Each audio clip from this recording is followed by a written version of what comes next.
জয় শ্রী রাধেশ্যাম। আমরা সবসময় কি দেখি? অনাদি রাধি গোবিন্দ বংশী বাজান আর রাধারানী শ্রবণ করেন, সখীরা শ্রবণ করেন। কিন্তু আজকে আমরা জানবো কিভাবে শ্রীমতী রাধারানী এক সময় বংশী বাজিয়েছিলেন। একবার কিশোরীজি এবং শ্যামসুন্দর তমাল বৃক্ষের নিচে বসে আছেন, আর সখীরাও আছেন। আর কৃষ্ণের কাছে কি আছে? তার কাছে তার প্রিয় বংশী আছে, যিনি এই বংশীকে কখনোই তার কাছ থেকে দূরে রাখেন। হঠাৎ শ্রীজি বলে উঠলেন, কৃষ্ণ তোমার বংশীটা আমায় দেবে? ভগবান বললেন, কেন? বলে এই বংশীটা আমি বাজাবো। গোবিন্দ বললেন, না শ্রীজি, এই বংশী তুমি বাজাতে পারবে না। শ্রীজি বলে, কেন? বলে, না না শ্রীজি, এই বংশী তোমার দ্বারা বাজানো সম্ভব নয়। দেবী বিশাখা এসে বলছে, কেন সম্ভব নয়? আমাদের শ্রীজি সব বংশী বাজাতে পারে, সমস্ত বাদ্যযন্ত্র বাজাতে পারে, কেন পারবে না?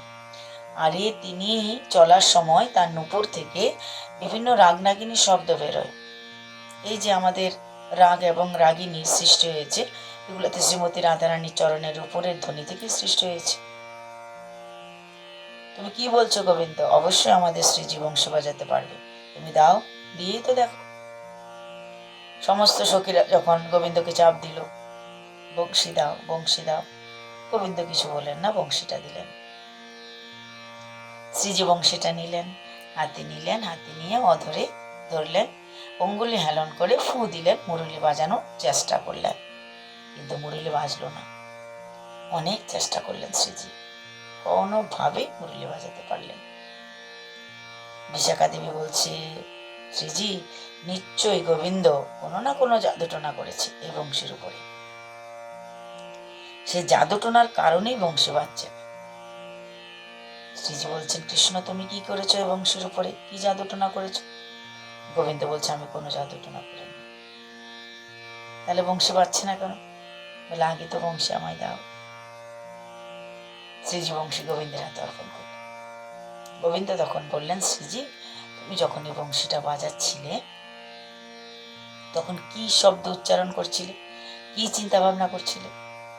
শ্রীজি বলছে, প্রভু আমি যখনই কোনো বাদ্যযন্ত্র বাজাতে যাই তখনই আপনার কথা চিন্তা করি, আপনার রূপ লীলা, আপনার বিভিন্ন অঙ্গ প্রত্যঙ্গের কথা আমি চিন্তা করে সেই বাদ্যযন্ত্র বাজাই, যে কোনো কাজ করি না কেন প্রভু আপনার কথাই তো আমার মনে আসে। গোবিন্দ বলছেন, এটাই তো ভুল হলো, এটাই ভুল হলো, এই কারণেই বংশী বাজল না। কেন? আরে শ্রীজি তুমি কি জানো না এই বংশী আমার অনন্য ভক্ত? অনন্য ভক্ত মানে আমার ছাড়া অন্য কারণ নয়, আমার ছাড়া তিনি অন্য কারো কথা শুনেন না। আর আমি এই বংশীতে যখনই ফু দিই, বাজাই, তখন আপনার নাম উচ্চারণ করি, আপনার কথা চিন্তা করি, আপনার রূপলীলা উচ্চারণ করি, সেই কারণে বংশী বেজে ওঠে। আর সেই কথাগুলো ছাড়া বংশী অন্য কিছু বাজতেই পারে না। তাই আপনি এক কাজ করুন, যদি বংশী বাজাতে চান তাহলে নিজের নাম, নিজের রূপ, নিজের বিভিন্ন অঙ্গ প্রত্যঙ্গের কথা চিন্তা করে বংশীটা বাজান, তাহলে দেখবেন বংশী বাজবে। রাধারানী তাই করলেন, নিজের নাম, নিজের রূপ, নিজের অঙ্গ প্রত্যঙ্গের কথা চিন্তা করে তিনি বংশীটা বাজাতে শুরু করলেন। বংশী সুন্দরভাবে বেজে উঠল, সুন্দর বংশীর ধ্বনি হলো, বংশী বাজছে। শ্রীজির দু নয়ন সজল হয়ে উঠল, দু নয়নে জল চলে আসলো শ্রীজির। শ্রীজি বলছে, হে প্রভু, হে শ্যাম সুন্দর, আপনার এই প্রেমের কারণে, এই অনন্য প্রেম ভক্তির কারণেই তো আমি আপনার কাছে বারবার ছুটে আসি। হে প্রাণনাথ, আপনার এই অনন্য ভালোবাসায় আপনার কাছে বারবার আমাকে টেনে নিয়ে আসে। প্রাণ গোবিন্দ আমার শ্রীজির প্রতি সব সময় অনন্য প্রেম এবং ভক্তি রাখেন, সেই কারণেই শ্রীজিরও তার প্রতি এত গভীর ভালোবাসা।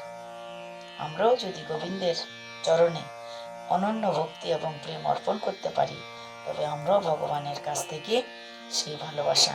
এই যে আপনারা বিভিন্ন পাঠগুলো শুনছেন, ছোট ছোট পাঠগুলো বা ছোট ছোট কাহিনীগুলো আমি শ্রবণ করানোর চেষ্টা করছি। আপনাদের কেমন লাগলো সেটা আপনারা লিখে আমাকে জানাতে পারেন। আর কিছু যদি জানতে চান সেটাও জানাতে পারেন। আর কোনো যদি মতামত থাকে সেটাও লিখে জানান। সাবস্ক্রাইব করুন আর সবাইকে শোনার সুযোগ করে দিন।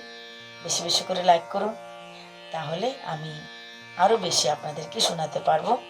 নতুন কিছু জানার থাকলে সেটাও লিখে জানান, তাহলে সে বিষয়ের উপরে আমি আপনাদেরকে শ্রবণ করানোর অবশ্যই চেষ্টা করব। আর যদি কোনো মতামত থাকে যে কি হলে আরও ভালো হয় সেটাও জানাতে পারেন, তাহলে আমরা সেরকমভাবেও চেষ্টা করব। জয় নিতাই।